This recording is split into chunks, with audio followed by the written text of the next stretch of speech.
Hi, I'm Sharon Bill.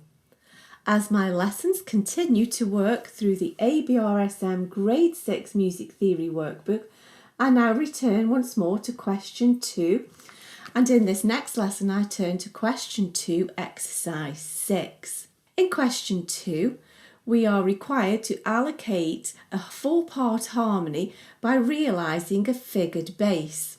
In exercise 6, we realise the figured bass in a minor key, and the figures indicate to us that we are going to need to raise the 7th degree of the scale, and also we get to realise the figured bass showing us the ascending version of the melodic minor scale as we understand the accidentals implied in the figures. In this exercise, we also get the opportunity to realise a partial cadential 6/4 as we realise the figures showing an imperfect cadence. You can find the full lesson on my Patreon channel if you visit patreon.com/Sharon Bill, and you can find the links to this lesson in the cards and in the description box below.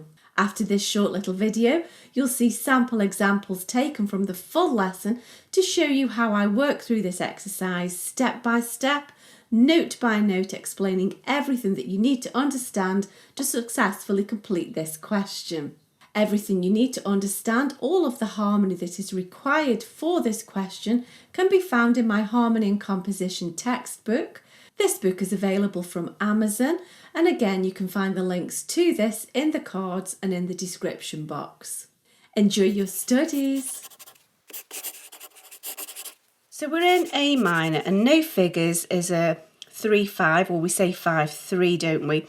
It's written like this, but you build it up 3rd and 5th, so it's going to be a root position chord. We're starting with a root position chord 1.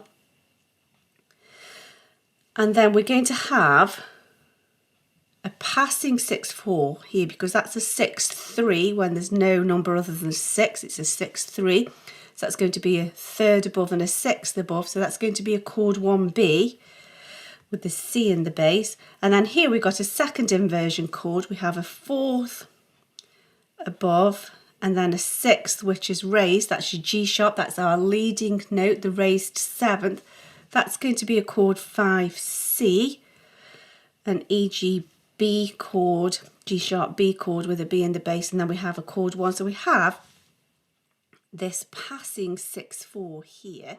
Now here we get a 6/4, which is a 4th and then a 6th. That's going to be a 1C, and then no figures at all is a chord 5, and that's sort of like a cadence. It's an imperfect cadence. If it was going to be a perfect cadence, it would be 1C5 1. However, that's sort of like the halfway point, and that's the end of our imperfect cadence. And then here we go to a 6/3, which is a C to E and then an A. So that's going to be a 1B. So there's our sort of cadence point, and then it's not right back to a tonic. It doesn't sound finished at all then. And then it's a gentle resummation of the tonic harmonies. We're not overlapping. We're exactly where the alto was, but we've not overlapped. That was the alto note. This is the soprano note, and this is the F, D, F, A. However, now it's not an F sharp. There's no sharp sign now, and so we don't want an F sharp. We don't want it to be a major chord. We don't want a D major chord. That would be completely wrong. We need to make sure that there is no F sharp there. And so our final chord, we just need to make sure we don't get any fifths or octaves. So if we keep that A there, A, C would be nice there. E, nicely spaced. Let's just get our alignment sorted. So final check here, 3rd, 4th. Tenor to soprano, that's a 5th, but that's a 6th, so that's okay. Bass to soprano, that's a 5th, that's an octave, so that's okay. Bass to alto, that's a 3rd, So that's okay. Inside voices third. That's okay.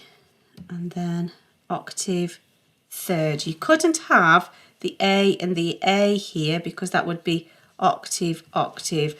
But it's okay because we've got the third of the chord. We've got A to C there. And so we've got no consecutives there.